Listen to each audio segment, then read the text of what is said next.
Bien, fíjense, voy a tratar de explicar las mediciones básicas que se hace con el tester, sobre todo yo cuando estoy trabajando.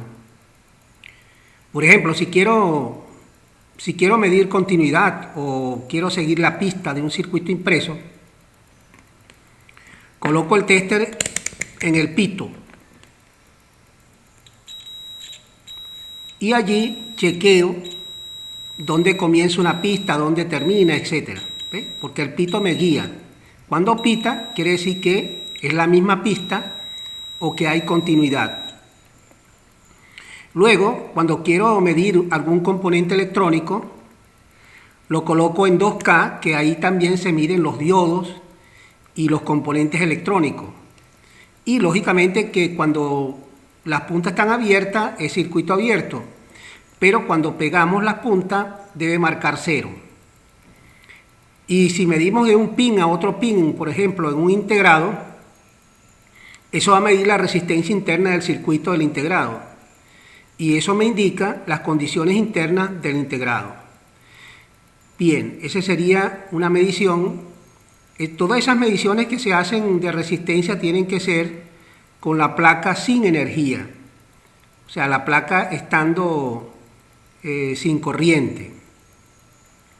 Luego, otra medición que hago muy comúnmente, pero ya aquí con corriente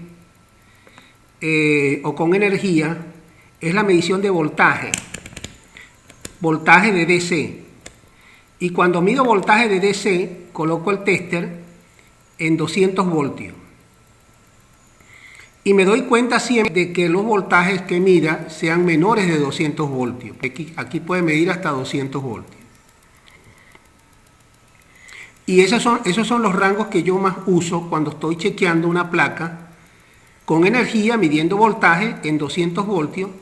Y coloco siempre la punta negra del tester, la coloco en el común del circuito cuando estoy midiendo voltaje, o en tierra del circuito en el común, y con el rojo toco en los diferentes puntos para saber el voltaje de un circuito.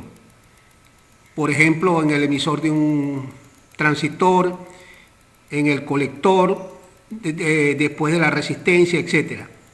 O sea que siempre el cable negro del tester va al común del circuito y no se quita de allí, o sea, se pone allí y no se quita de allí. Y uno toma los voltajes en los diferentes puntos del circuito con el cable rojo del tester. Y así uno siempre mide el voltaje con respecto a tierra o con respecto al común. Esa es la forma de medir voltaje con el tester cuando uno está chequeando un circuito electrónico. Bien, vamos a dejarlo hasta aquí.